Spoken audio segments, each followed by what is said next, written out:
Okay, so welcome to Inside London Scottish. Here we are in the team room. This is where all the analysis goes on. They look at the good bits and the bad bits too. And I'm delighted to be joined by head coach here, Simon Amor.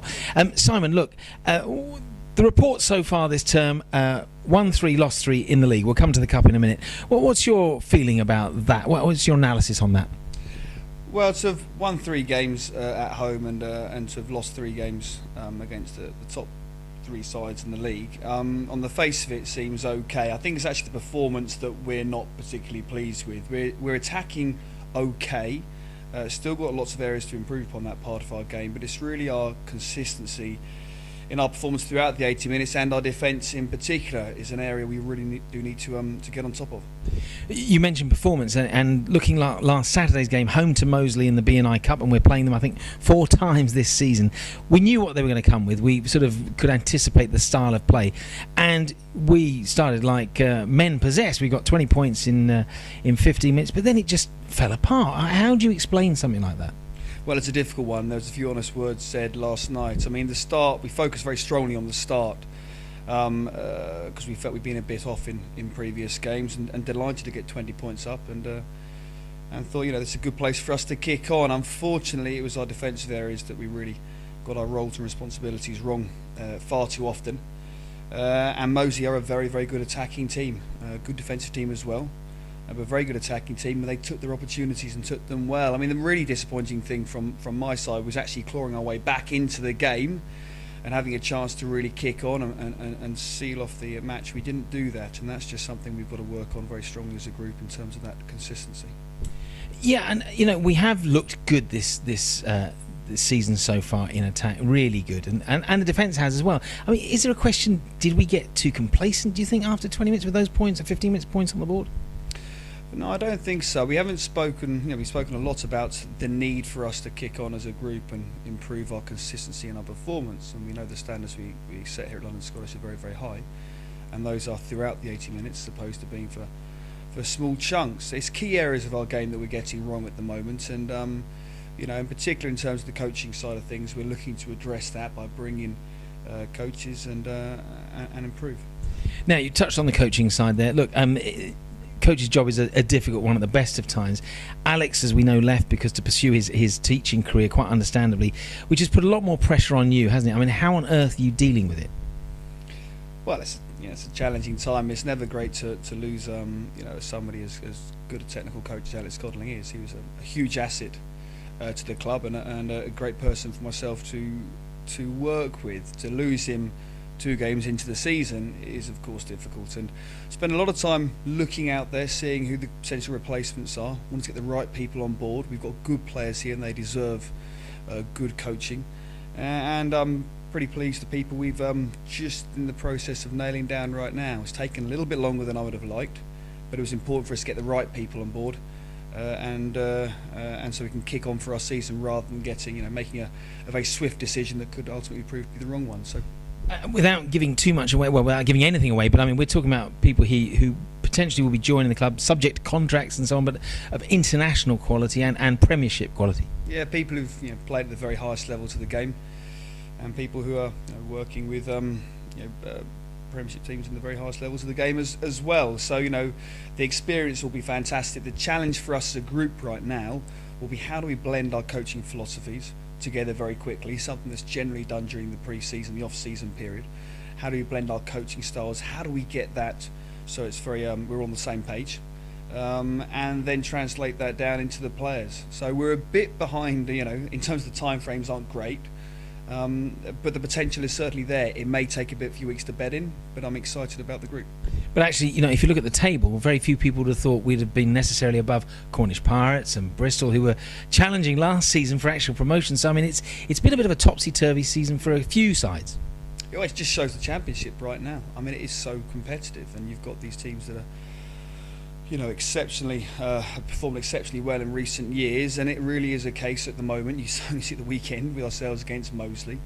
The game changes hands constantly, and it makes it very exciting. And I think it's going to be very intriguing to see how the next 5 games go until Christmas, and then you'll have a clearer picture of kind of how the league works. Now, you said you're constantly on the look for talent in terms of coaching, but also that it's not just coaching, players as well. People will have seen on Saturday Ben Russell has joined the squad, and I think he's here till the end of the season. I think I'm right in saying former Saracens, England Sevens, London Welsh and so on. Brings a lot of experience to the side. Yeah, a lot of experience. I mean, we've got some really... I'm not saying he's old, obviously. If you're watching Ben Sprout, I'm sorry, mate. No, he's not old at all. He's still got plenty of top level years in him, and he was somebody we were looking at for a very long time. To get the opportunity to get someone with his experience on board and to complement the players we've currently got in the squad. You know, he's on a part-time basis here with us, so just training in the evenings, but it'll be a great asset for us. And certainly in terms of the professionalism and how we're looking to progress the club and the team, he'll have a big impact. So a good addition. Looking forward specifically to the next couple of weeks, we've got Jersey away this week, then we're at home to Leeds. Jersey away brings its own set of challenges, I guess, because it's, you know, do you travel the night before, do you stay over the night after? How do you cope with all of that? What are we doing? We're going the night before. Can't quite get there in the morning. It's just too much of a challenge with the kick-off times and the like and the flights that go. And we're flying back straight after the game, and really pleased that Jersey agreed to bring the kick-off forward to enable us to get that flight back. You know, love to spend the whole weekend over there, of course. Unfortunately, we've got budget constraints like all clubs do, so doing the one night before, focusing on the performance is very important. But Jersey, having watched them the last 3 games in particular, very, very good side. The fact they haven't won a game yet in the league means absolutely nothing. They're a very professional outfit, play with a lot of passion, a lot of physicality, tremendous scrum, good solid ball carriers, a very difficult team to beat. So they got a good result against Leeds last week, I think it was. So they're going to be possibly targeting this game, home game. Everyone's targeting their own home game. So we've got to go there with the right attitude, haven't we? Yeah, the right mindset. And having watched the Leeds game, they deserve to win comfortably as well. I think Leeds underperformed a little bit to the standards they've been hitting in recent weeks. But they're not taking anything away from Jersey. They fully deserve to win, and they'll be very confident. So our attitude is how we go in, particularly in terms of the forward battle up front and our defence, is a very important part for us this weekend to earn the result. Just quickly touching on the squad and so on, injuries at the moment, how are we doing with that in terms of long-term, short-term? Are we doing better at this season, at this stage, I think, than we probably were last season? I'm not sure from memory, but then my memory's fading. We've had our challenges. I mean, it's nice to see a few guys come back. Aaron Livchak should hopefully be just about coming back after about 6 or 7 weeks out. Mark Irish is slowly making his get game time back as well. Ryan Westron, unfortunately, is out for the season. That's it's a big loss to us because Ryan was a very important part of our centre partnership we were looking at. That's the nature of rugby. So we're looking for other options. But generally speaking, we're starting to get a few more players back on their feet. And involved in our injury numbers are getting down. I've got to say a lot of that is due to the fantastic medical team headed up by Nathan Allwork, who our physio that we got from Bath this season. He's been fantastic. Now, I'm not going to ask you, I'm not trying to make you controversial and so on, but the Bni Cup, is it a help or is it a hindrance as far as you're concerned? You know, is it a chance for us to get injuries or a chance for us to get players back in? No, it's an opportunity is what it is. I mean, it's we deliberately rested a few guys against Gala because the nature of this stretch of games, we haven't got the biggest squad. The guys would be doing 15 games in a row, which the championship level is just not possible. So we gave a few guys a rest, and they'll benefit from that in the later parts of the season. But at the same time, last weekend we put out a very, very strong team. And it was a good opportunity for us to grow as a group, and that's something that we didn't quite grasp at the time. So we've got to learn the lessons very quickly and kick on.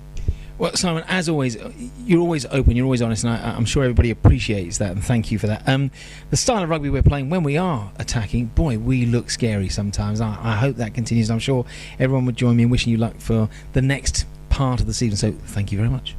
No problem.